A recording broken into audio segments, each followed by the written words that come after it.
help me holding on, 'cause I still feel your hello, hello. I know that I'm living with ghosts. NXT Vengeance Day. Valentine's Day transformed into Vengeance Day. Vengeance Day is cool, but I still don't get why we can't just call it NXT Vengeance, putting the full force on that PLE concept. Sometimes I wonder if it's based on vengeance or if it's based on St. Valentine's Day Massacre. And loyalty. Damn, right off the bat, NXT is trying to tell us that Carmelo Hayes is going to betray Trick Williams tonight, even despite every last one of us seeing this coming from 100 miles away. A championship that I never lost. Actually, you did lose the NXT Women's Championship, as Roxanne Perez was never stripped of the championship heading into last year's ladder match. So she defended and lost the title in that match. So this complaint about Roxanne not losing the championship is bullshit. Exactly why I left in the first place. Come on, Wade, give Vic Joseph a break. He's only ever been annoying 3 times a night. Why walk away from that?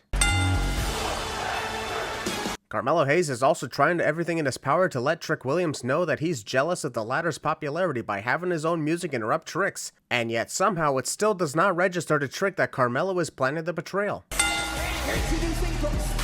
Alright, not gonna lie, maybe that wasn't part of Carmelo's plan since Trick's music is playing again. However, that sin will remain and another one will be added because this constant swapping of music is so annoying. You're jamming to one beat and then all of a sudden it's interrupted by another. Trick Willie! Wade Barrett's added humor parody to Booker T's usual chant just might be far more entertaining than Booker's. Ron Breakker and Baron Corbin entering on motorbikes made for an amazing entrance. It's already cool to see Baron do it alone, but with Braun riding his own makes it twice as cool. Already looking good in the early goings here. A-hole section just might be the inspiration for the WWE crew to hand out Nia's hole section signs whenever Nia Jax has a match in the future. Can Trick be one? I swear, if it was that sudden tag that caused Carmelo Hayes to finally lose it later tonight, I'm gonna start questioning the logic. You tagged me when I didn't want to be! You're going down tonight, bitch! By the end of the night, Trick could... Baron Corbin, your partner is not LA Knight. You got the wrong chant going. You're supposed to be barking here. Ring now here with Baron Corbin. Ooh! Either Trick Williams' grip slipped off of Baron Corbin's neck, or Trick thought Baron was supposed to counter while Baron thought Trick was supposed to connect. Either way, it led to this awkward moment. Jealous at all. Yeah, Booker T's a Okay, who spilled the ice all over the ring again? For God's sake, I told y'all to clean that damn mess up. I'm looking for that. Whoa, that fadeaway! Pretty ironic that the move was called Fade Away, because as soon as Carmelo Hayes was about to connect the move on Baron Corbin, the camera faded away to another angle that missed the move completely due to Braun Breaker being in the way. Braun now from behind. Bam! What a... Damn, Braun Breaker is starting to give Randy Orton a run for his money with that RKO-like cutter to Carmelo Hayes. This dude has a hell of a future in the WWE for sure. Braun Breaker has always lost to Carmelo Hayes when they faced off in major PLE matches, yet still chooses to underestimate him by taunting Trick Williams. The inaugural Dusty Rhodes Tag Team Classic. Braun Breaker should really consider slowing down a little bit when it comes to running off the ropes like that, because he almost snapped his fucking neck from the rope. Nearly had gruesome flashbacks to Enzo Amore back in 2016 when he got concussed similar to that. Drop. My mind was on Baron Corbin. I get that Baron Corbin is sexy and hot. Shut the fuck up, I know what I said. But you're a play-by-play commentator. Gotta focus on what's going on in the ring, not in your pants. Suplex into another cut.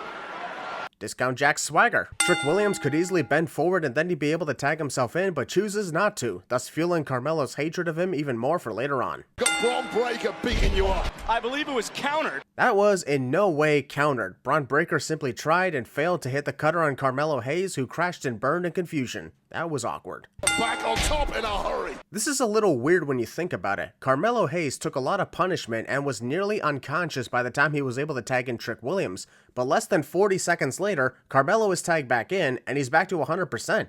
It does not take less than 40 seconds to recover from nearly 10 minutes of a beatdown in any way. Carmelo Hayes tagging right back. Jesus, there are a lot of botches and slips in this match. I'm legitimately getting concerned about everyone's well-being here. Right now, Hayes, Williams trying to focus. Trick Williams had the chance to save Carmelo Hayes by simply grabbing one of his legs or kicking Braun Breaker in the gut, but instead he stands around and waits for Carmelo to be thrown at him, which allows Braun to capitalize. Trick Williams is not really bright tonight, is he? And this is only his first match of Vengeance Day, too. Even with Braun Breaker helping him, to see Baron Corbin go sailing out of the ring like that was amazing. This match was pretty messy at times, but that was cool to witness. So here's the Sin taken off the counter. Braun Breaker showing that he's willing to do whatever it takes to win the Dusty Rhodes Trophy. Just imagine the lanes he'd go to try and win the WWE Championship in the main event of WrestleMania. That's something I'd like to witness. Trying to throw some hands. Oh! Trick Williams is a dick to Baron's Corbin's. On his feet. Big neck breaker. You call that a big neck breaker? That looks more like a shoulder tackle gone wrong if you ask me. Spear! Brought him. I get that Trick Williams moved out of the way to avoid being hit by the spear, but you mean to tell me that he somehow didn't have enough distance to stop Carmelo Hayes from getting pinned? He was literally right there a second ago. And then one of them saw a spider on the trophy and dropped it out of fear, shattering it to pieces. Oof. A lot can change in 1 year. We're putting our focus on Roxanne Perez and their journey to getting back the NXT Women's Championship, but we're gonna have to wait another hour for the actual match to take place. Also, I kid you not, it takes 10 freaking minutes worth of commercials before we actually get to the next match. 3 minutes to focus on Ilya Dragunov, 3 minutes of focusing on Gigi Dolan, who's not even here tonight, 2 minutes of hyping up WrestleMania 40, and another 2 minutes of Roxanne's story. I gotta throw in 10 sins because this is getting ridiculous. The more years pass, the more Peacock decides to throw more commercials into their contract.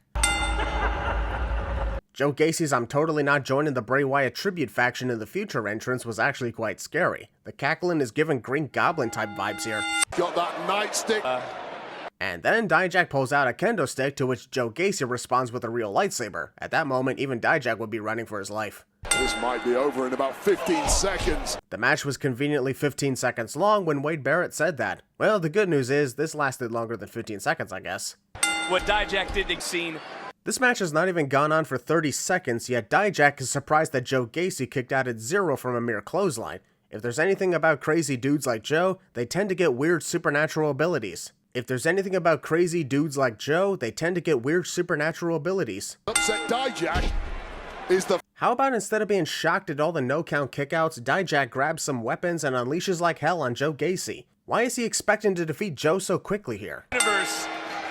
Normally I would sin a wrestler for throwing weapons into the ring because they're basically giving them to their opponents, but in this case, Djack is on the outside behind Joe Gacy, so the sin is going to Joe for choosing to throw the weapons into the ring instead of using them on Djack, who's only a couple feet away from him. Focus! We need one of those protective coal mines. If Wade Barrett remembers the days of Michael Cole being in that god-awful coal mine cage, he should also remember that those cages were easily breakable by simply running into them. Protect a barrier, my ass. Much like right here. Cannonball. It's a good thing Joe wasn't aiming more to the right because he almost became a dick to his own Gacy's. Jack's office, his leg. Joe Gacy can't even set up a table properly. I hope that sort of thing doesn't accidentally happen at a future WrestleMania event involving these no disqualification rules. Wink. Is that your candy? Wade Barrett apparently thinks that toy cars are candy. What the fuck are you eating up in the United Kingdom?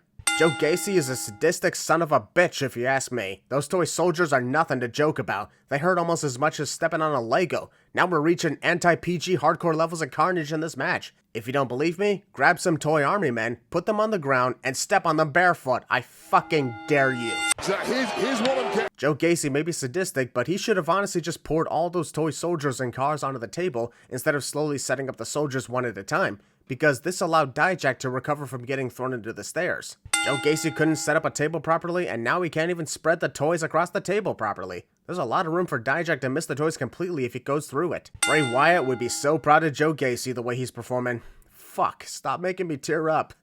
I miss him so much. I'm gonna remove a sin and take a 5-minute break. I'm sorry, I need a moment. Joe Gacy.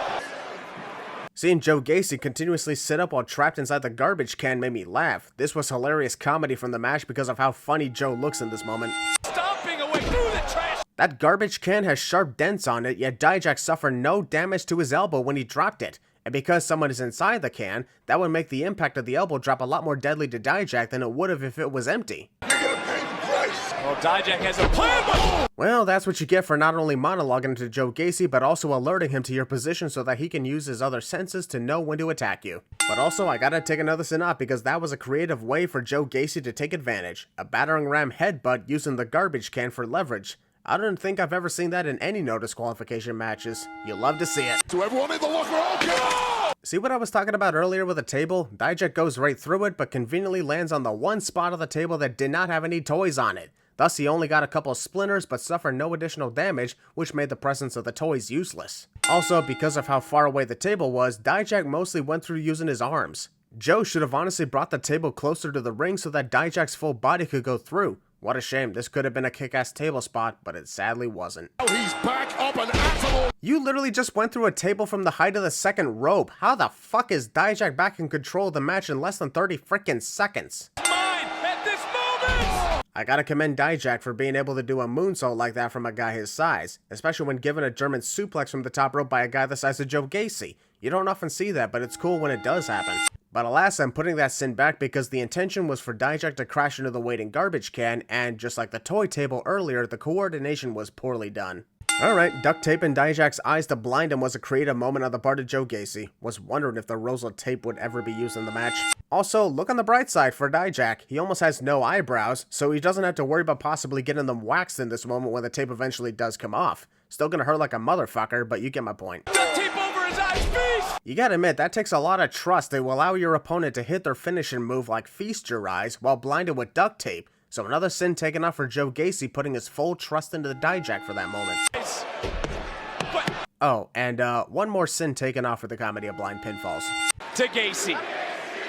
I gotta admit, the crowd was hilarious with their mocking of Djack's blindness by chanting, "You can't see him." Joe Gacy briefly became John Cena for the night. Don't lie to me, that freaked you the fuck out too. Joe Gacy is so fucking scary in this match, and it shows. To add some more stakes to this match at Vengeance Day, the D'Angelo family should have put the NXT Tag Team Championship on the line. It can be done in a mixed tag. Matter of fact, that situation has been done in years past. I just think given the feud, it would have been a great idea, and instead it's a missed opportunity. That's the main reason I wanted to rock with y'all. I would have thought the main reason Scripps wanted to hang out with OTM was because the 24/7 championship went away and his champagne business shut down after Carmelo fired his ass. Why doesn't Jada Parker also get a lowrider bicycle considering she is also a participant in this upcoming match? Given the Grand Theft Auto vibes on the graphics, I assume she doesn't have one because she had to follow the damn train and failed the mission. Hey, wait! Pre-match assault and attacking from behind. And aren't the D'Angelo family supposed to be the good guys too? Nima entering. There's Tony D'Angelo. Tony D'Angelo clearly saw Lucien Price sneaking his way into the ring and somehow didn't figure that he was about to get jumped from the front in clear view. Although I gotta take a sin off for this moment because that was a smart idea. Bronco Nima tagged himself in and approached Tony D'Angelo, but then Lucien Price secretly tagged himself in to take advantage. Even I missed the tag and had to rewind just to see if it happened. Sneaky strategy. That's a cheap shot. Is it really a cheap shot if Lucien attacked him from the front in full view of Tony D'Angelo's vision, Vic? The referee just stands around and lets this happen. Guess I must have missed the memo about this turning into a street fight tag team match like I missed Lucien's secret tag from earlier. Just made Scripps jump into your lap. OTM takes advantage because Adriana Rizzo wanted to hip toss Tony D'Angelo into Bronco Nima and Tony said no. Here we go. Oh! Channing Stacks Lorenzo gets taken down by a butt bounce. I am saying a lot of weird things in this video, aren't I? Well, maybe Nexus needed someone like Scripps. Damn, with all the times the Nexus gets insulted on commentary, I'm amazed that Wade Barrett hasn't reorganized the group at this point. It'd be a Nexus beatdown that was actually deserved, too. Stacks reaches out to tag in Tony D'Angelo, but because Lucien Price got too close to the corner, he stopped extending his arm so that the tag can fail. Marking out the marching orders, and now they're looking. A punch that didn't even connect with Stacks was somehow enough to send him sailing over the top rope and out of the ring. OTM's eyes. They are taking it to the chin. After that amazing double team maneuver, Lucien tries to go for the pinfall, but Bronco had to remind him that he's no longer the legal wrestler. Whoopsie. One more time, he is just tossing around. Because Lucien Price was practically on his knees due to miscommunication, he almost got dropped right on his head from that suplex throw. Hell, he already looks dazed from that. Gotta be more careful here, guys. I'm just saying, slap Jada Parker! If Jada slapped Tony in the face, that would make it fair game for the latter to strike back. Watch me get canceled just because I believe in equal rights. That's the internet in 2024 for you. Back to the live action. Vic Joseph says back to the live action as if we just watched an instant replay of something, which we did not. Or does he think this match went into animation form for a bit before returning to live action adaptations like they're Disney on a yearly basis? Wait a minute, this launch. Plot twist, Tony D'Angelo wanted to throw Channing Lorenzo out of the ring because the latter refused to pay the bills all the time and OTM just so happened to be in the way to cushion the fall. Is he to get where we're going? I'm sorry, but what the fuck does this have to do with NXT Vengeance Day? We went through a WWE shop commercial, a Noam Dar commercial, a Braun Breaker commercial, some shots of the arena from the outside, and now this? What the fuck is even going on with these premium live events anymore? Why'd you take that spear from me like that, man? Trick Williams is upset at Carmelo Hayes for sacrificing himself and taking the spear from Braun Breaker so that Trick can be fresh and ready to go for the main event against Ilya Dragunov. At this point, Trick is literally deserving to get betrayed by Carmelo with that attitude. Show some gratitude that someone gives a shit about your well-being, asshole. Royal Rumble participant. That's supposed to be an accomplishment? I can get Breakout Star and Tag Team Champion, but Royal Rumble participant? Literally anybody can be in that match. Just ask Michael Cole. A title she never lost. She lost the title in that fucking ladder match. That counts just as much as losing it in a traditional match. Can we stop pretending that Roxanne Perez was stripped of the title when she never was? Never been beaten one-on-one for the NXT Women's title. Okay, you see, that makes a lot more sense. Just say Roxanne has never been beaten for the title in a one-on-one match. That still doesn't qualify as she never lost the title, you bozos. Anger is that what maybe... Honestly, Lyra Valkyria may want to reconsider the feathers for her costume because the ring is completely littered with them. With Becky Lynch. Alright, those series of leg counters from both Roxanne Perez and Lyra Valkyria were pretty good to take a sin off the counter. In this matchup goes around not once but... Because there were a lot of slips in the head scissors takedown, it didn't look that good as Lyra basically flipped herself forward long after Roxanne's legs were already off her head. Ah, joke's on you. I have a boob shield, bitch. In comes Perez. Boy, that was an awkward connection of Pop Rocks. Please tell me the slipping isn't because there's so much oil all over their bodies. Lola Vice trying her best to pull a heist of the century from WrestleMania 31, but unfortunately, she's doing it when Roxanne Perez has suffered little to no damage, which sadly causes Lola to waste her Money in the Bank-like opportunity. Also, why is Lola Vice running to the ring with another referee when she could just run to the referee that's already in the ring officiating the match currently in progress? Tatum Paxley gets knocked out from a kick that never even connected. Hell, her hair barely got grazed from it. Lola Vice have magic powers or something? And also, where the fuck did Tatum come from? Does she also have magic powers? Roxanne Perez could easily just attack Lola Vice before the cash-in can take place, thus canceling it. But instead, she just stands there on her knees throwing a temper tantrum about it. If you don't want Lola to cash in her opportunity, then attack her! Can't the referee just use his foot to get the feathers out of the ring? They're beautiful, but they're distracting. Kicks in and hope that your Lola Vice definitely was inspired by Naomi for those kicks, and just like Naomi did, Lola misses her target almost every single time with each kick. Lola Vice just cashed in her totally not a Money in the Bank contract for this championship match, but chooses to take her sweet time posing around when she should really be hustling to win the title, and that is what ultimately cost her the opportunity. Well, sucks to be you. Actually, Wade, that was more of a spinning knife-edge chop, not a back elbow, although Chris Jericho would still be jealous that it looks more effective than his Judas effect. Once again, I get that Peacock has a deal for WWE to showcase commercial breaks for their premium live events, but it still feels weird that we're seeing a long commercial for the D'Angelo family after we already saw them less than half an hour ago. Then we got a premium live event coming to Savannah, Georgia. Boy, that didn't age well at all, did it? I'm not gonna lie, I've been very impressed with Obafemi ever since he burst onto the scene. He's like a mixture of Omos and Apollo Crews in the best of ways. Omos with the size, as well as the Nigerian background, and Apollo with the athleticism. No, I'm not counting Apollo's cringe attempt at a Nigerian accent in that. But he's got from an Obafemi who didn't even want to hand the championship. The referee had to call for the bell to be rung twice before the match began, and also it was a poor decision on the part of Obafemi to be the one to hand the NXT North American Championship over because it allowed Dragon Lee to take advantage early on due to Oba's back being turned. That's one way to stay up and Lee right back. Dragon Lee tries to dropkick Obafemi but ends up hitting the second rope instead, which somehow works despite the rope not bouncing off of Oba. and perhaps the one.